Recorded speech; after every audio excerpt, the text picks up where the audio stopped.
हनुमान जी है और राम सुग्रीव की तरफ देख ही नहीं रहे। राम लक्ष्मण को अलग अलग स्टोरीज बता रहे हैं तो राम लक्ष्मण को बता रहे हैं कि देखो दो भाई के बीच में कैसा झगड़ा होता है। हाँ, कि एक कुछ कारण आ गया बीच में, वन डिफरेंस, देखो एक दूसरे को मारने के लिए भी तैयार है। तो भगवान राम बोलते हैं ऐसे ही दो भाई थे जिनका नाम था सुंदर एंड उपसुंदर। ये निकुंभ एक राक्षस है, उनके पुत्र हैं। तो इतने घनिष्ठ मित्रता था ये दोनों भाई में, घनिष्ठ मित्र थे। तो इतना प्रेम करते थे, जो भी करते थे साथ में ही करते थे, गलत कार्य भी साथ में, जो भी करेंगे। तो उन लोगों ने ब्रह्मा जी से प्रार्थना किया और ब्रह्मा जी से वरदान मांगा कि कोई हमको मारना नहीं चाहिए, सिर्फ हम एक दूसरे को मारना चाहिए और कोई नहीं। क्योंकि उनको पूरा विश्वास था हम इतना प्रेम करते हैं एक दूसरे से, कभी हमारा झगड़ा होगा ही नहीं। तो इतना तंग करने लगे पूरे ब्रह्मांड में। तो सब देवता गए ब्रह्मा जी के पास, क्या इसका सोल्यूशन है। ब्रह्मा जी बोले मुझे पता है इसका सोल्यूशन।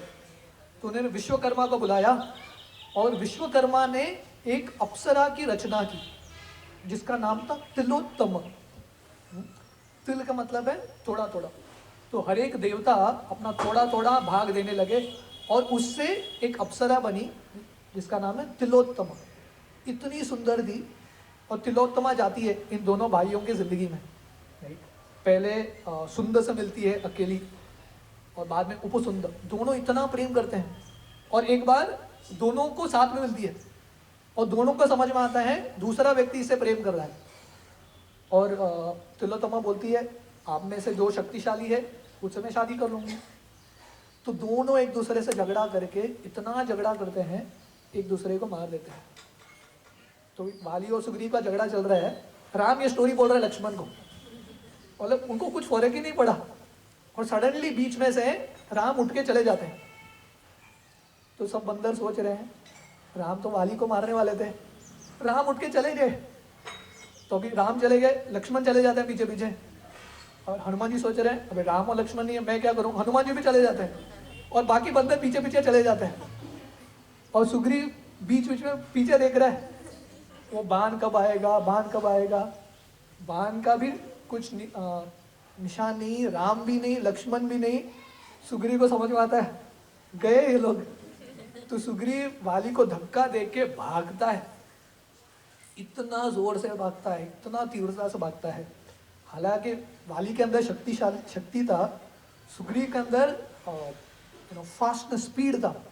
इतना भागता है क्योंकि जब जान रहता है एनर्जी अपने आप आता है ऑटोमेटिकली।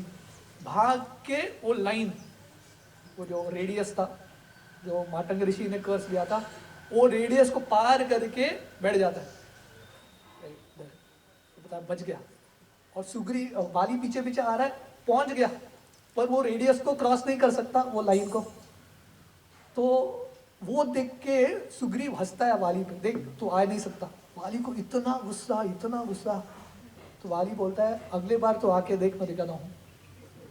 तो सुग्रीव कैसे तो उठ के बहुत कष्ट के साथ जाते हैं राम के पास और भगवान राम को बोलते हैं ये कैसा दोस्ती, मेरा भी जिंदगी जाने वाला था। और सुग्रीव इतना डिप्रेस हो जाता है।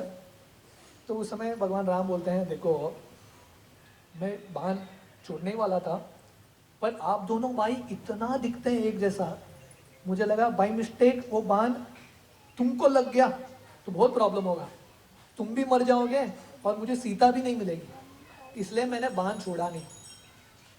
तब सुग्रीव को लगता है ठीक है अच्छा किया आपने बाण नहीं छोड़ा। तब राम सुग्रीव को बोलते हैं कि आप लक्ष्मण के पास जाओ और लक्ष्मण आपको एक हार पहनाएंगे, तो वो हार से मैं पहचान जाऊंगा कि आप सुग्रीव हैं और वो वाली है। तो आचार्य बताते हैं कि सुग्रीव और वाली एक जैसे दिखते नहीं थे, दे वर नॉट लाइक ट्विंस।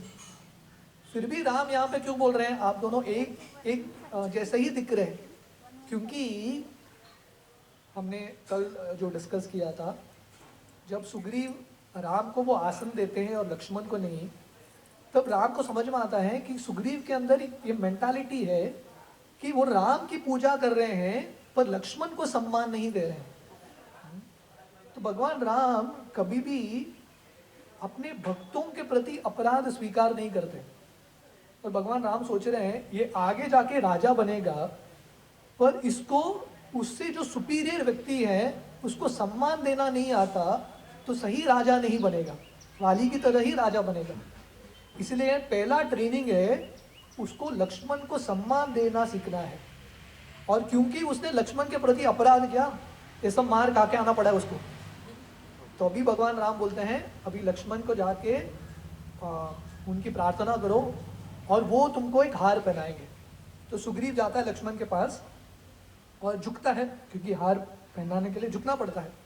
जब वो झुकता है और लक्ष्मण हार पहनाते हैं तब लक्ष्मण की कृपा मिलती है। जैसे हम सुबह गाते हैं मंगल आरती में, यस्य प्रसादात् भगवत प्रसादो, कि जब गुरु की कृपा मिलेगी तब भगवान की कृपा मिलेगी। This is the internal principle. ये सुग्रीव का स्टोरी है या किसी का भी स्टोरी है, जब रूप और सनातन चैतन्य महाप्रभु से मिलने के लिए आते हैं, वो सीधा चैतन्य महाप्रभु से मिलते नहीं हैं, वो हरिदास ठाकुर और नित्यानंद प्रभु के पास जाते हैं और बोलते हैं कि आप रिकमेंडेशन दो, और उनके रिकमेंडेशन से उनको चैतन्य महाप्रभु का कृपा मिलता है। रघुनाथ दास गोस्वामी की कहानी है चैतन्य चरितामृत में, इतना प्रयास करते हैं घर से भाग के चैतन्य महाप्रभु के साथ संग करने के लिए, उनको सरेंडर होने के लिए इतना प्रयास करते हैं, पर हर एक प्रयास उनका विफल रहता है। फाइनली जब नित्यानंद प्रभु की कृपा होती है, पानी हट्टी में नित्यानंद प्रभु जब कृपा देते हैं, तुरंत रघुनाथ दास गोस्वामी को चैतन्य महाप्रभु की कृपा मिलती है।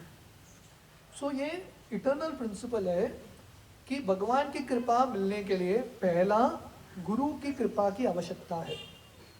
You need the mercy of Guru first.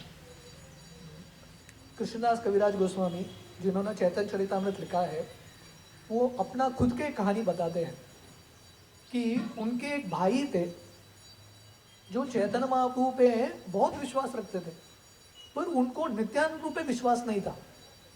इसलिए ऐसा जो ये जो उनके भाई थे, हालांकि चैतन्य महाप्रभु पे विश्वास है पर धीरे धीरे अभक्त बन गया। पर कृष्णदास कविराज गोस्वामी को चैतन्य चरितामृत रचने का अवसर मिला क्योंकि उनको नित्यानंद प्रभु पे बहुत विश्वास था। और नित्यानंद प्रभु उनके सपने में आके बोलते हैं आप वृंदावन जाओ और चैतन्य चरितामृत लिखो। तो this is an important principal कि कृष्ण की कृपा, राम की कृपा पाने के लिए पहले लक्ष्मण की, गुरु की कृपा की आवश्यकता है। तो सुग्रीव जाते हैं अभी हार पहन के, और सुग्रीव अभी और एफल्जेंट दिख रहे हैं, क्योंकि जिसके ज़िंदगी में गुरु की कृपा मिलती है पूरा कॉन्फिडेंस मिलता है उसको। और सुग्रीव फिर से जाता है वाली के सामने और वाली को ललकारता है। अभी सुबह सुबह उसको मार पड़ा था, इतना मार पड़ा, कैसे तो बच के आया। फिर से शाम के समय कॉन्फिडेंस के साथ जाता है और वाली करके चिल्लाता है, और चिल्लाने के बाद फिर से दौड़ के आता है राम के पास। इस बार धोखा नहीं देंगे ना। राम बोलते हैं चिंता मत करो, अभी तुमको लक्ष्मण की कृपा मिली है, लक्ष्मण की कृपा मिली है मतलब तुमको राज्य बहुत जल्दी मिलेगा, जाओ वाली को ललकारो।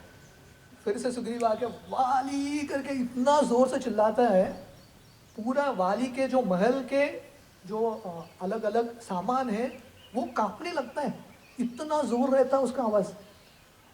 और वाली को भी समझ में नहीं आता इतना कॉन्फिडेंस कैसा, अभी तो मैं इसको मारने वाला था जान से, सडनली इतना कॉन्फिडेंस। तो वाली उठ के जाता है मारने के लिए सुग्रीव को। तब तारा रोकती है, वाली की जो पत्नी है, बोलती है नहीं इसमें कुछ गड़बड़ है। सुग्रीव के अंदर इतना हिम्मत नहीं, ये सुग्रीव का स्ट्रेंथ नहीं है, ये बोरोड स्ट्रेंथ है। और किसी के भरोसे सुग्रीव इतना कॉन्फिडेंस के साथ चिल्ला रहा है। तो तारा बोलती है आप मत जाओ, मुझे बहुत अपशकुन दिख रहे हैं, आप मत जाइए। तो वाली बोलता है कुछ नहीं मैं जाऊंगा, तो तैयार होता है जाने के लिए। तो तब तारा बोलती है मैंने सुना है कि राम आए हैं, जो दशरथ के पुत्र हैं, उनसे ज़्यादा शक्तिशाली और कोई नहीं है। और राम का गुणगान करती है तारा, राम अकेले जितने भी देवता हैं, दानव हैं, एक साथ उनको परास्त कर सकते हैं, वो आए हैं। और मुझे पता चला है कि उनका दोस्ती सुग्रीव के साथ हुआ है, अवश्य राम रहेंगे वहाँ पे और राम तुमको मारेंगे। इसलिए तुम मत जाओ अभी सुग्रीव के पास। इनफैक्ट तारा बोलती है सुग्रीव को माफ कर दो, भाई के रूप में उसको स्वीकार करो, उसका गलती है ही नहीं। पर वाली सुनने के लिए तैयार नहीं है। जब किसी का बुद्धि भ्रष्ट होता है, उसका अंत समय है, बुद्धि चलता नहीं है, तो वाली इज नॉट रेडी। तो फाइनली तारा रो रो के वाली को आलिंगन करती है, वाली की 3 बार परिक्रमा करती है, क्योंकि उसको पता है वाली का अंत है, नथिंग कैन बी डन। और वाली के पास वो हार था, जैसे मैं कल बोल रहा था, उसके पास did I tell you the story? नहीं, मैंने नहीं बताया ना।